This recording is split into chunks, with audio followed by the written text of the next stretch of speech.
오늘 우리에게 주신 하나님 말씀은 구약 시편 6편 1절부터 10절까지 말씀입니다. 구약 807면 시편 6편 1절부터 10절까지 말씀입니다.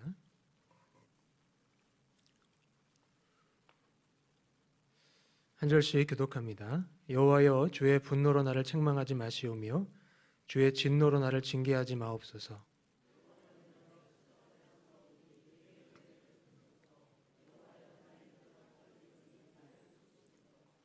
나의 영혼도 매우 떨리나이다. 여호와여, 어느 때까지니이까?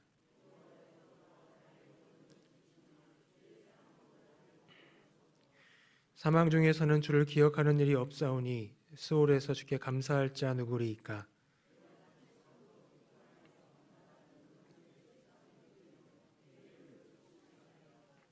내 눈이 근심으로 말미암아 쇠하며 내 모든 대적으로 말미암아 어두워졌나이다.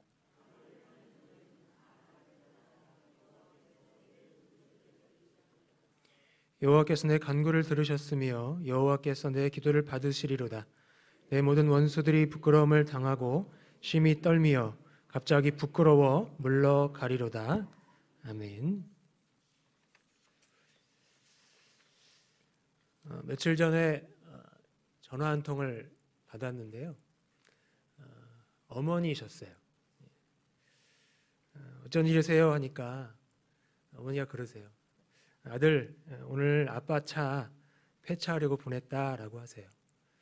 깜짝 놀래가지고 왜 폐차하시냐 그랬더니 차가 너무 오래돼서 수리비가 차량 가액보다 너무 많이 들어가니까 폐차하기로 했다고, 그래서 보냈다고 말씀을 하셨어요. 그러면서 이런 말씀을 덧붙이십니다. 차 보내고 나서 아버지가 많이 서운해하신다. 그러니까 차를 폐차했다는 사실도 알게 됐지만 또 아버지의 그 서운한 감정이 또 이렇게 절절하게 느껴지더라고요. 이렇게 살다 보면 알게 되는 것과 느껴지는 것들이 있습니다. 그런데 느껴지는 것들 중에 견딜 수 없는 외로움이 느껴지는 것들이 있대요. 견딜 수 없는 외로움이 느껴지는 것들. 어떤 것들이냐면 꽤 많은 예들이 있는데, 사람들이 한 가지씩 얘기한 모양이에요. 많은 예들이 있는데 몇 가지만 소개해 드리겠습니다. 길가에 떨어져 있는 짝 잃은 목장갑,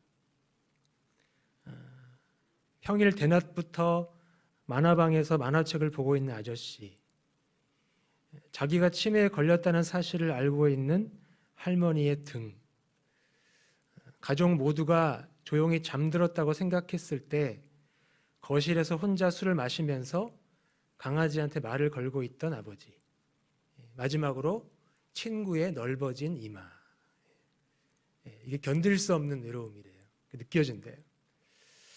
여러분은 언제 외로움을 느끼십니까? 혼자인 것도 아닌데 외로움이 느껴지면 여러분들은 어떻게 하십니까? 옛날 그 만화 주제가처럼 외로워도 슬퍼도 나는 안 울어, 이렇게 정신승리하세요? 그러면 이렇게 안 하시겠죠? 그러면 견딜 수 없는 외로움 밀려올 때 여러분 어떻게 하십니까? 어떤 사람이 이제 우스갯소리로 이렇게 하라고 하더라고요. 갑자기 너무 견딜 수 없는 외로움이 밀려올 때는 공포 영화를 보세요. 그러면 이제 방 안에 더 이상 혼자가 아닌 기분이 듭니다. 이렇게 얘기하더라고요. 이건 좀 아니죠. 그럼 어떻게 해야 될까요? 여러분은 어떻게 하십니까? 어떤 사람이 이렇게 한다고 하더라고요. 나는 외로움을 기회로 삼는다. 무슨 말이냐면 외로움을 나를 돌아보는 기회로 삼는다는 뜻입니다. 이유는 간단하대요. 선택 가능한 반응들 중에서 가장 유익하다고 판단을 내렸기 때문이라고 합니다. 그래서 이렇게 말을 합니다. 나는 외로움을 기회 삼는다. 바쁜 일상을 뒤로하고 잠잠히 앉아 온전히 나를 돌아보는 기회로. 그러면서 이렇게 결론을 내려요. 따라서 외로움을 잘 느끼다 보면 어느새 자신을 돌아보게 된다. 이 기회는 충분히 가치 있다. 외로움과 괜찮다. 찾아온 기회를 붙잡는다면. 참 좋은 말이죠.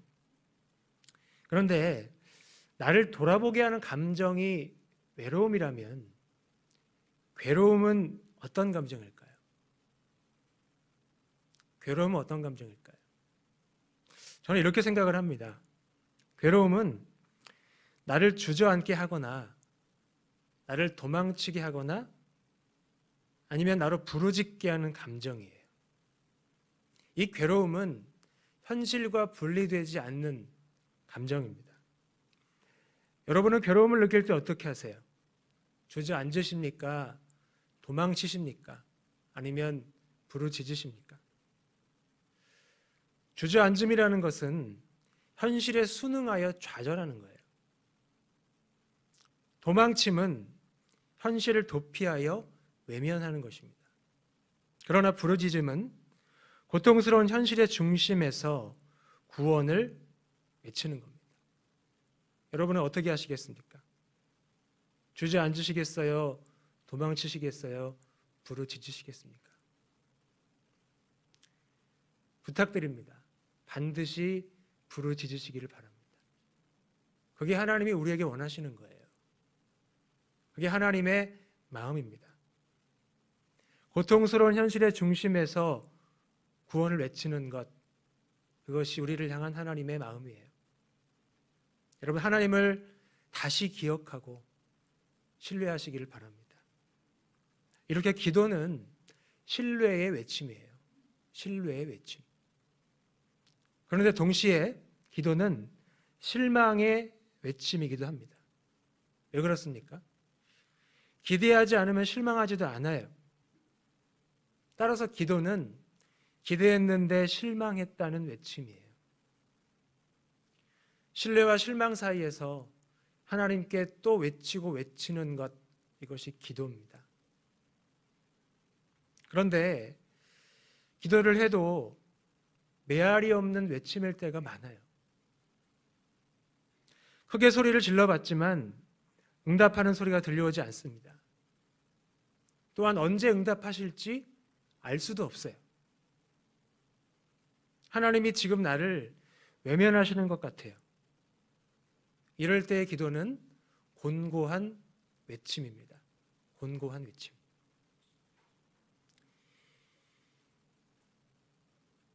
피곤함이 지쳤다라는 뜻이라면 곤고함은 지겹도록 괴롭다는 뜻이에요. 지쳤다고 말하기도 힘든 괴로움의 연속이 바로 곤고함입니다. 여러분, 그래도 그렇게 곤고해도 하나님을 계속 기억하고 신뢰하시기를 바랍니다. 괴로움 때문에 내가 주저앉거나 도망치지 않도록 하나님께 구원을 외치시기를 바라요. 오늘 말씀처럼. 오늘 본문도 다윗의 시입니다. 형식상 개인 탄원시죠. 부르짖음으로 시작을 해요. 하지만 여기에 담겨있는 다윗의 슬픈 감정은 곤고함과 자책감입니다. 곤고함과 자책감. 다윗이 왜 곤고할까요? 7절에 보면 내 모든 대적 때문입니다. 그들이 행하는 악 때문에 지금 곤고해요.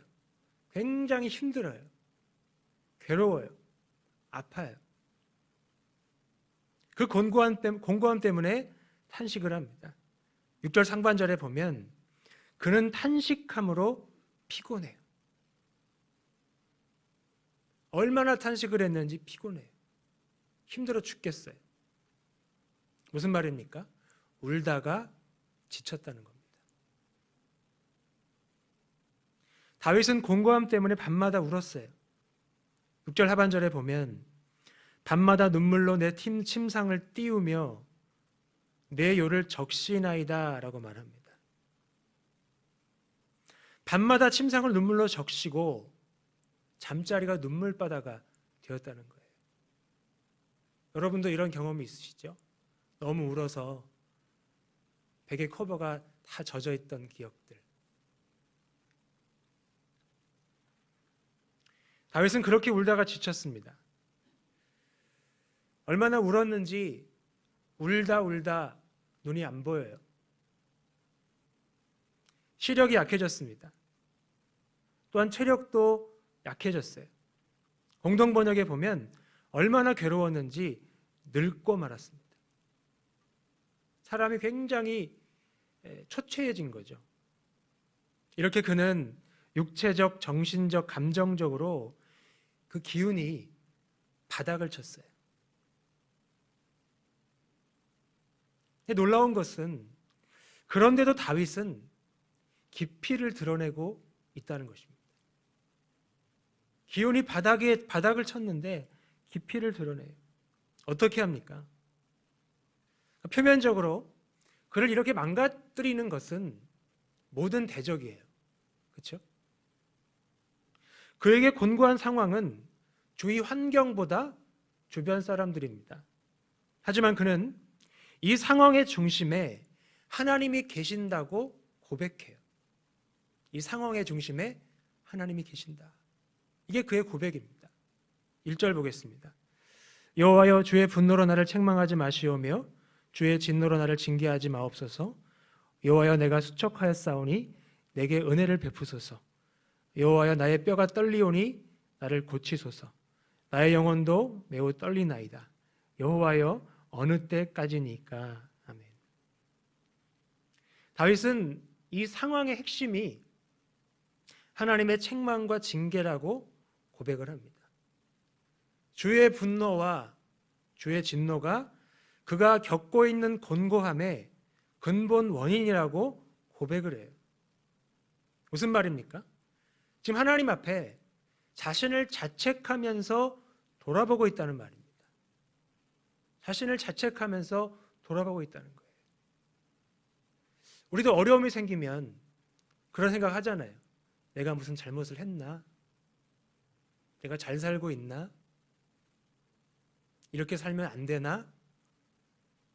그런 생각들을 합니다. 다윗도 그랬어요.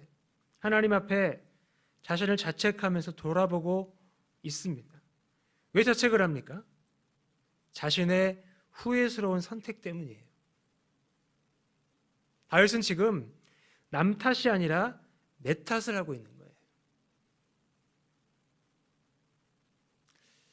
행복 심리학이라는 책을 보니까 성공하지 못하는 사람들이 흔히 하는 핑계가 남 탓이래요. 내가 원하는 결과를 성취하지 못한 것은 내 안에 자원을 개발하지 못하고 그 자원을 효율적으로 사용하지 못한 까닭인데, 남 탓하는 사람들은, 매사에 남 탓하는 사람들은 부모를 잘못 만나서, 좋은 대학을 못 가서, 좋은 직장에 취직하지 못해서 핑계를 대기가 일수라는 거예요. 어떤 선생님이 학생한테 물어봤어요. 너 장래희망이 뭐니? 그랬더니 재벌 2세인데요. 아버지가 돈을 안 벌어요. 이랬답니다. 남 탓하는 거죠. 어쨌든 핑계를 대요. 남 탓하는 사람들은. 그런 사람들은 평생 탓 하면서, 껄껄껄 하면서 그 짧은 인생을 마감한다고 합니다. 그런데 왜 남 탓이 무섭죠? 남의 탓을 하는 순간 내가 변하지 않기 때문이라고 합니다. 남 탓하는 순간 내가 안 변한대요. 그러니까 문제의 원인이 나에서 남으로 옮겨갔기 때문에 나는 안 변하는 거죠. 이 책에서 이렇게 말합니다. 어쩌면 탓 껄껄껄 인생들은 내가 변하고 싶지 않을 이유만 찾기 때문에 그럴지도 모른다. 우리가 말씀을 대할 때 반응과 비슷하죠. 안 변하려고 말씀 봐요. 안 하려고 말씀 봐요. 그럴 때가 있습니다. 하지만 다윗은 변하고 싶은 이유를 찾고 있어요. 주의 분노와 주의 진노를 겪는 상황이기 때문입니다. 그래서 지금 남 탓이 아니라 내 탓을 하고 있어요. 혹시 나 때문에 이런 일이 생길 수도 있는 거니까. 그래서 자신의 선택이 가져온 결과를 후회해요. 그 선택이 선한 것이 아니었다고 지금 자책을 합니다. 그렇다면 다윗에게 후회스러운 선택이 뭘까요? 그가 하나님 앞에 자책하면서 돌아보고 있는 잘못된 선택은 무엇일까요? 그는 너무 공고하니까 이 공고함 때문에 밤마다 울면서 이런 생각을 했을지도 모릅니다. 내가 밧세바에게 죄를 짓지 않았더라면 장자 암논이 압살롬의 누이를 강간할 때 그토록 무기력하지 않았을 텐데, 내가 압살롬의 마음이 골마 터질 때까지 내버려두지 않았더라면 반역은 일어나지 않았을 텐데, 이런 생각을 했을 겁니다. 아마도. 이 말씀에서 다윗의 선택은 다윗의 이 자책에서 다윗의 선택은 두 가지 같아요. 첫째는 하지 말았어야 할 일을 한 것이고, 둘째는 했어야 할 일을 하지 않은 거예요. 그러니까 밧세바는 그냥 내버려 뒀어야 됐어요.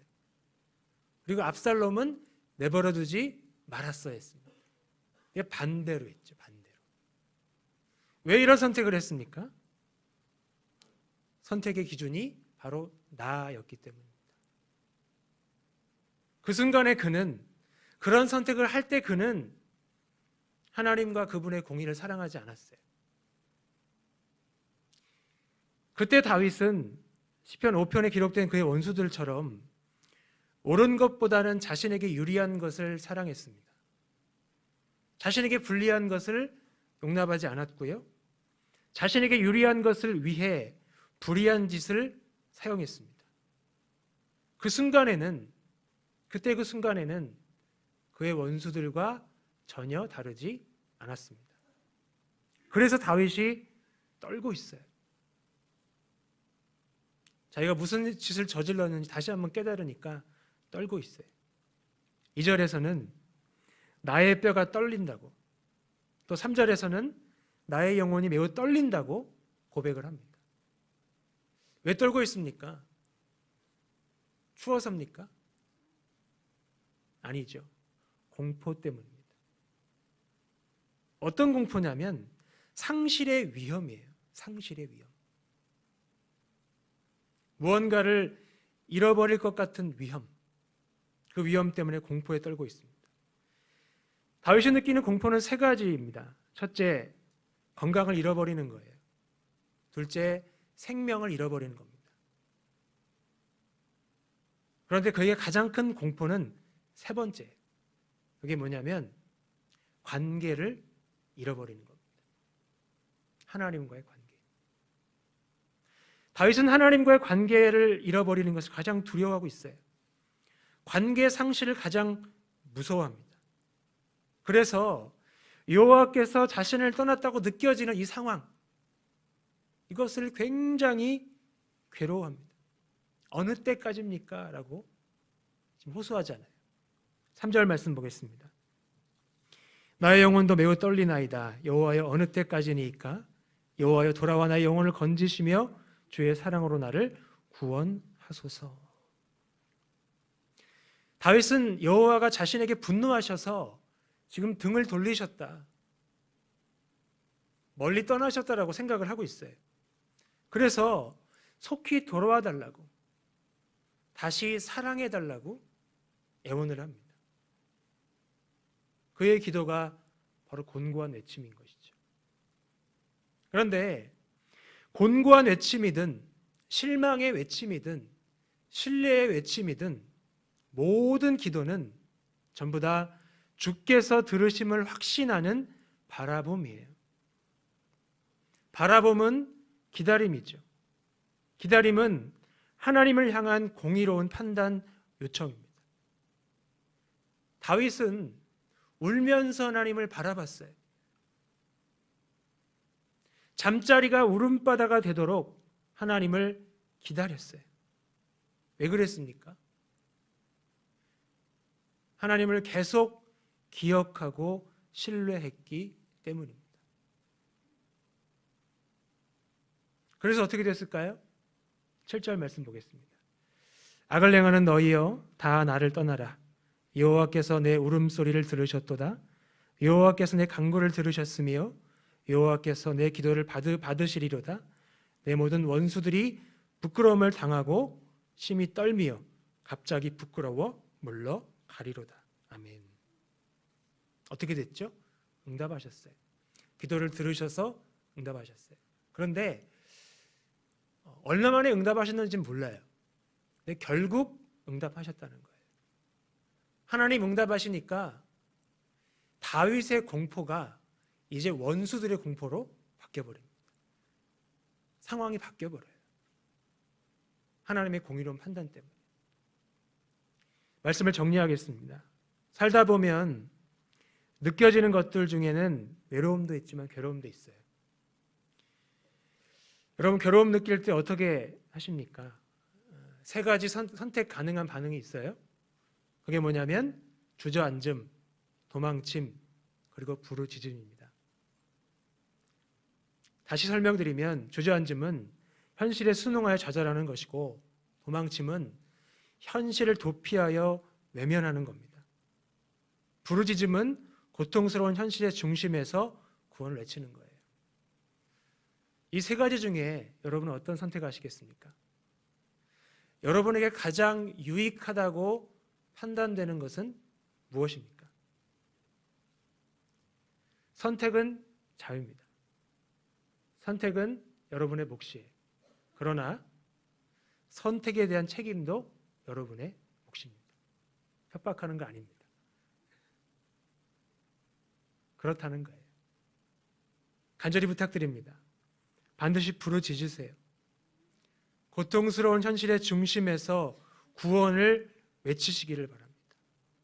하나님을 다시 기억하고 그것도 안 되면 계속 기억하고 하나님을 신뢰하시기를 바랍니다. 신뢰의 외침이든 실망의 외침이든 곤고한 외침이든 하나님께 기도하세요. 모든 기도는 주께서 들으심을 확신하는 바라봄이기 때문이에요. 바라봄은 기다림입니다. 그런데 하나님을 바라볼 때, 하나님을 기다릴 때 우리가 해야 할 일이 있어요. 이게 뭐냐면 이미 다 나온 얘기인데 다윗처럼 하나님 앞에 자신을 자책하면서 돌아봐야 합니다. 지금 남 탓이 아니라 내 탓을 해야 돼요. 변하고 싶은 이유를 찾으셔야 됩니다. 내가 하지 말았어야 할 일은 무엇인지 또 했어야 할 일은 무엇인지를 깨달아야 돼요.